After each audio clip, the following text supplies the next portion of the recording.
देखो बेटा, अब हम पढ़ने वाले हैं कनेक्टिव टिश्यू के टाइप के बारे में। अभी हमने सेल के टाइप देखे, ठीक है। अब हम कनेक्टिव टिश्यू के जो एक्चुअल टाइप होते हैं उसके बारे में पढ़ने वाले हैं। बेसिकली देखो, जो आपको पढ़ना है वो 4 टाइप है। इनके अंदर फर्दर क्लासिफिकेशन आएगी तो मैं आपके साथ बता रहा हूँ, ठीक है। कनेक्टिव टिश्यू के जो टाइप है, टाइप ऑफ कनेक्टिव, पहला है आपका एरुलर। क्या है आपका पहला? एरुलर, जिसको हम लूज कनेक्टिव टिश्यू भी कहते हैं। आप इसको एरुलर कनेक्टिव टिश्यू कह लो, दूसरा नाम क्या है? लूज कनेक्टिव टिश्यू, ठीक है। अगला क्या है? डेंस या रेगुलर कनेक्टिव टिश्यू, ठीक है। उसके बाद नाम क्या है? Adipose connective tissue. फिर क्या है? Skeletal connective tissue. और पांचवा टाइप क्या है आपका? Fluid connective tissue.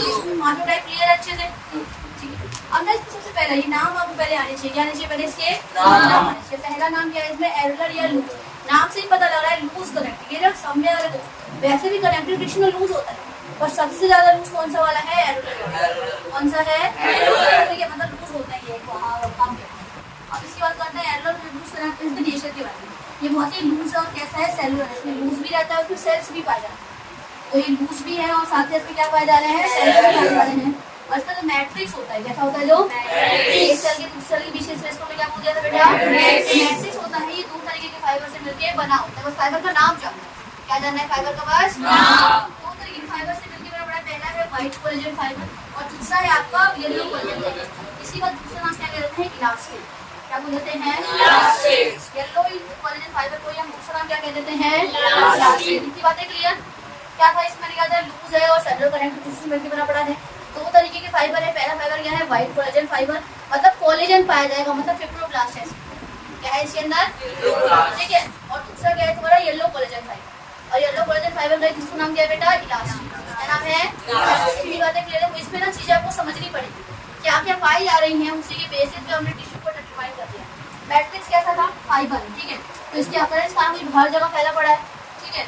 फिल्स space inside the organ. Organ के अंदर जो जगह होती है उसे कौन भर रहा है?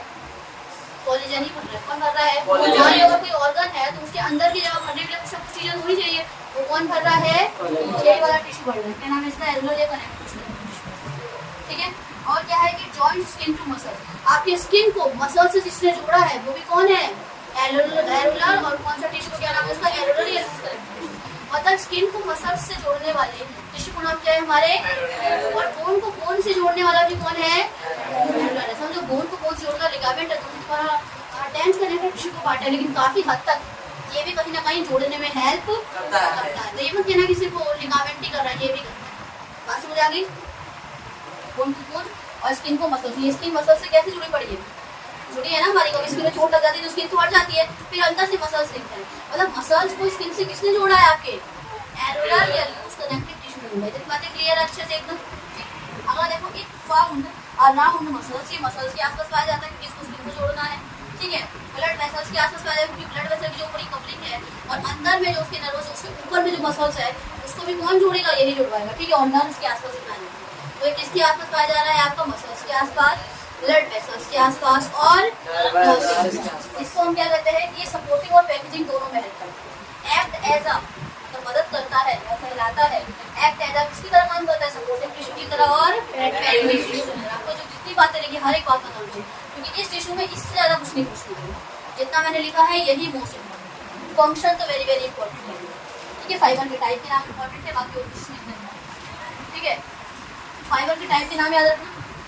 मसल्स को स्किन से जोड़ता है, ये वाला पॉइंट बिल्कुल बिल्कुल याद रखना। बोन वाला फिर भूल जाना है, लेकिन मसल स्किन को मसल से जोड़ा, ये पॉइंट बहुत इंपॉर्टेंट है। अब फंक्शन क्या है? पहला फंक्शन क्या कह रहा है? ये रिपेयरिंग टिश्यू। टिश्यू को रिपेयर कर देता है। मानो चोट लग गई तो इंजरी के बाद रिपेयर करने में हेल्प करेगा। दोबारा जो स्किन वगैरह आ रही है किसकी वजह से आ रही है? इसी की वजह से आ रही है, ठीक है। कॉम्पैक्टिंग मतलब किल करना। कॉम्पैक्टिंग मतलब किल कर देता है किसको? Foreign part. कॉम्पैक्टिंग जिससे लिखा है थोड़ा यूनिक वर्ड हो जा रहा है, थोड़ा नया वर्ड है, थोड़े एक अपडेटेड वे में एक नया वर्ड है, किल भी लिख सकते हो, कोई दिक्कत नहीं है। और कॉम्पैक्टिंग लिखने से टीचर पे एक अलग इंप्रेशन पड़ेगा, ठीक है। Compacting foreign part. अगर देखो इट्स मैट्रिक्स हेल्प, उसकी मैट्रिक का क्या फंक्शन है? जो मैट्रिक्स है उसका फंक्शन क्या होता है? मैट्रिक्स हेल्प करता है डिफ्यूजन। एक सेल से दूसरे की जो जगह होती है वो गैसेस को अंदर बाहर लाता है। क्या कराता है? गैसेस के अंदर है, अब वहाँ से सेल के अंदर चला जाएगा। पहले मैट्रिक्स में आएगी और फिर वो सेल के अंदर जाएगी। तो क्या करता है? मैट्रिक्स में हेल्प करता है किसको? ऑक्सीजन के अंदर बाहर कराने को, न्यूट्रिएंट। कहाँ से? ब्लड वेसल से। कहाँ से? ब्लड वेसल से कोई चीज पहले मैट्रिक्स में जाएगी और मैट्रिक्स से वो चीज कहाँ चली जाएगी? सेल के अंदर। अगर ये एक सेल है और एक दूसरा सेल यहाँ से अपना ढेर आ रही है इसलिए O2 दे दिया इसको। अभी O2 यहाँ से कहाँ चला जाएगा, सेल के अंदर चला जाएगा। इतनी बातें clear. It fixes screen to underline, मतलब वही वाली बात आ गई फिर से। स्क्रीन को किससे फिक्स होता है, चिपका, किससे चिपका देता है ये, ठीक है। क्लियर हो गया ये अच्छे से।